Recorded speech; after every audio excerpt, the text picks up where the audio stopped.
Bonjour à tous. Alors moi, je vais vous parler un petit peu de choses un peu plus générales avant que mes collègues rentrent plus dans le détail de la technique chirurgicale. On va d'abord voir la présentation clinique ou les présentations cliniques qui sont associées au hernie discale thoracique, les différents examens paracliniques qu'on peut demander. Et enfin, on va balayer rapidement les différentes indications chirurgicales. Mais ça découle au final des deux premiers points.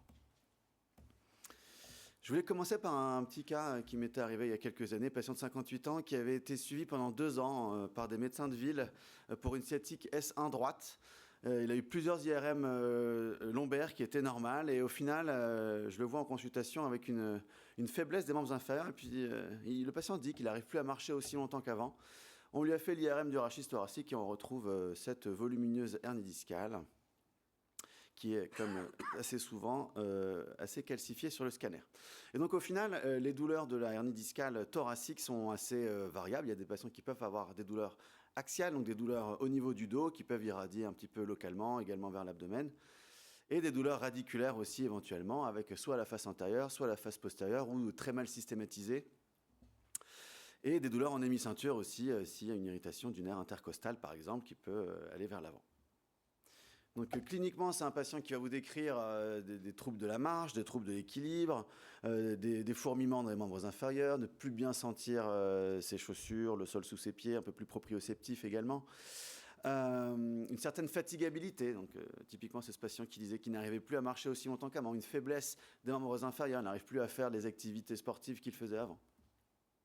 Et dans les cas les plus sévères, on peut aussi retrouver des troubles vésico-sphinctériens.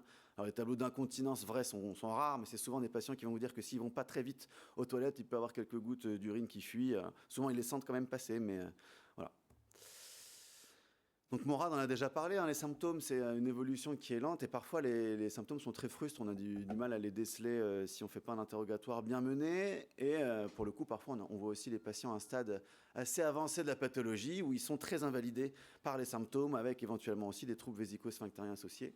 Ce qui fait que c'est des patients qui parfois sont en errance diagnostique complète parce que c'est une pathologie qui est rare, parce que c'est une pathologie qui peut être méconnue, soit par les chirurgiens, soit par les médecins ou les rhumatologues, ce qui peut amener à se faire opérer de tout, hein, la hanche, la sacro-iliaque, du rachis, et au final d'être soulagé de rien. Donc il faut faire un examen clinique bien mené. On va rechercher un syndrome pyramidal aux membres inférieurs. Donc vous connaissez la trépidation épileptoïde. Il a un bel ongle de la luxe, mais ne focalisez pas dessus. Le Babinski, donc l'extension de l'hallux au réflexe cutané plantaire, des réflexes ostéotendineux vifs, polycinétiques. Alors attention, si vous suivez un patient pour une sténose lombaire et que vous avez des réflexes conservés, qui sont généralement embolis, il faut vous méfier qu'il n'y ait pas une myélopathie cervicale associée ou, comme c'est le cas aujourd'hui, une hernie discale thoracique. Puis on peut également retrouver un clonus rotulien à l'examen clinique qui serait en faveur d'une irritation pyramidale. Il faut bien sûr examiner le patient de façon dynamique. On regarde comment il marche, on regarde est-ce qu'il élargit son polygone de sustentation, est-ce qu'on sent qu'il boite. On fait un test aussi de la force, est-ce qu'il peut marcher sur la pointe des pieds, sur les talons. Et donc ensuite, une fois qu'on a fait tout ça, on va prescrire nos examens complémentaires. Et donc le gold standard quand même pour le diagnostic de la hernie discale thoracique, c'est l'IRM. Déjà tout bêtement, ça nous permet de voir le niveau. Donc là, on voit une hernie en T7, T8. Après, il ne faut pas méconnaître aussi, parce que c'est souvent des gens qui peuvent avoir des pathologies discales. On peut voir plusieurs atteintes concomitantes. Donc ici, il y a T10, T11, T11, T12, et puis un peu plus bas aussi, qui est moins le sujet aujourd'hui, une hernie lombaire haute.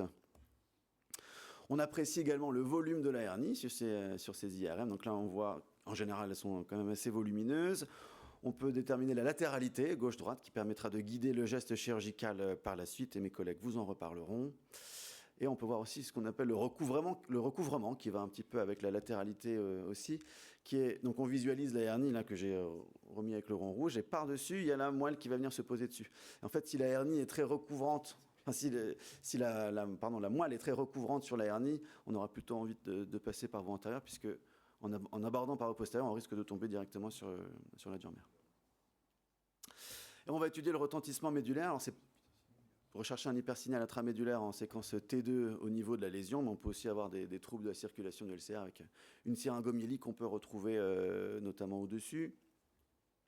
Parfois, c'est plus facile de voir aussi l'hypersignal en post-opératoire, puisque comme la compression est majeure en général sur l'IRM préopératoire, on peut avoir du mal à visualiser l'hypersignal au niveau de la lésion. Alors le scanner, il faut le faire de façon systématique.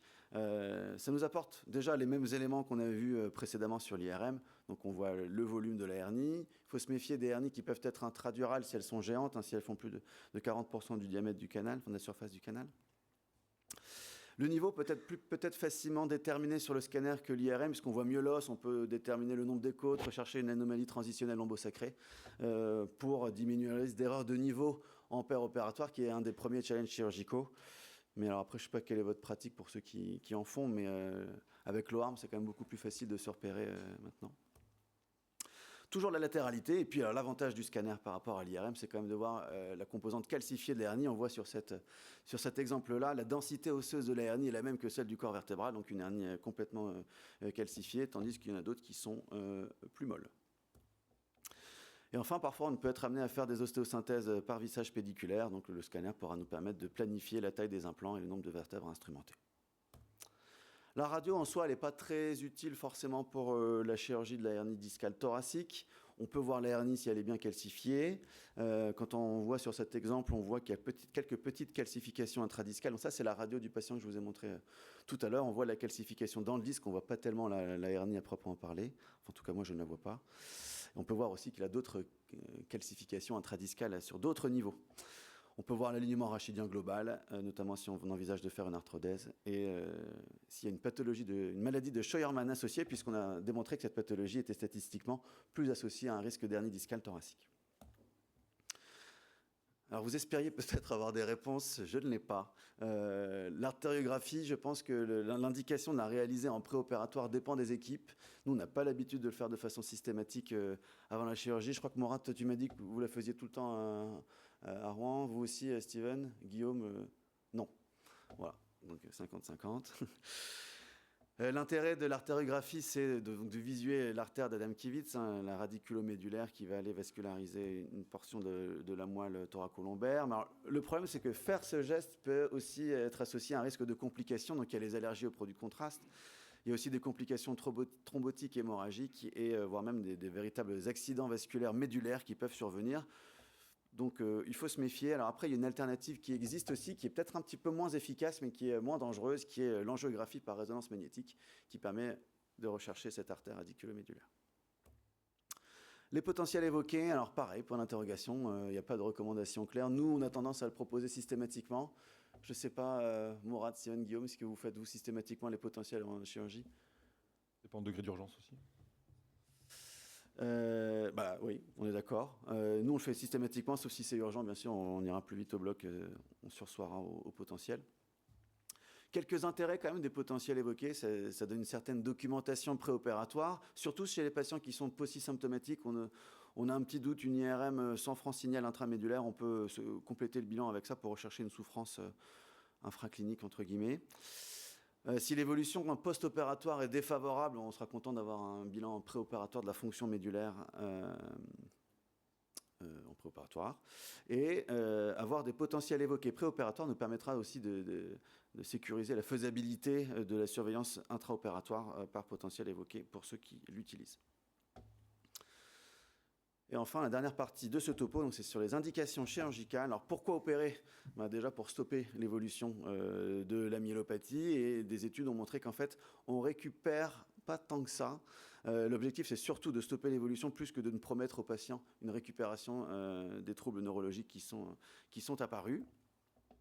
Alors pourquoi ne pas opérer, puisque c'est une chirurgie qui est quand même assez complexe, avec un risque de complications, notamment des complications neurologiques, des complications pulmonaires pour les voies d'abord antérolatérales, et des risques également de brèche durale, puisqu'on a vu qu'il y avait quelques hernies discales qui étaient intradurales et d'autres qui sont extradurales, mais fortement adhérentes à la dure mère. Et pourquoi ne pas opérer non plus, puisque, comme on a vu, on ne pouvait pas forcément promettre au malade une récupération neurologique en post-opératoire. Alors, quand opérer, ça va dépendre du bilan, l'interrogatoire, l'examen clinique, l'imagerie et les examens électriques. Et donc, au final, on aura plus volontiers tendance à proposer une chirurgie à un patient qui va présenter des symptômes cliniques, bien sûr. Si on retrouve un syndrome pyramidal, si on retrouve un signe de souffrance médulaire sur l'IRM avec un hypersignal T2 au niveau de la hernie, et puis, bien sûr, s'il y a un ralentissement des conductions aux examens électriques. Je ne vais pas rentrer dans le détail, il y a différentes techniques qui peuvent être réalisées, des techniques postérieures avec la pédiculectomie, l'arthropédiculectomie ou un peu plus la costotransversectomie, qui peut être aussi un peu plus élargie avec une voie postérieure extrapleurale.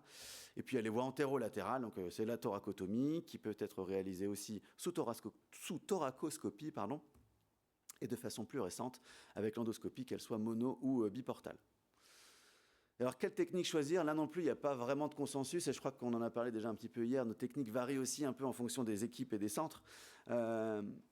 Ce que j'avais envie de vous proposer, ce qu'on adopte nous plutôt, c'est que si la hernie est molle, donc non calcifiée, plutôt latéralisée et pas d'un volume extraordinaire, on va plutôt avoir tendance à passer par voie postérieure. Si la hernie est calcifiée, centrale et volumineuse, on va plutôt avoir tendance à proposer soit une voie antérolatérale isolée, soit une voie combinée en commençant par une libération et arthrodèse postérieure, puis la décompression par voie antérieure. Merci de votre attention.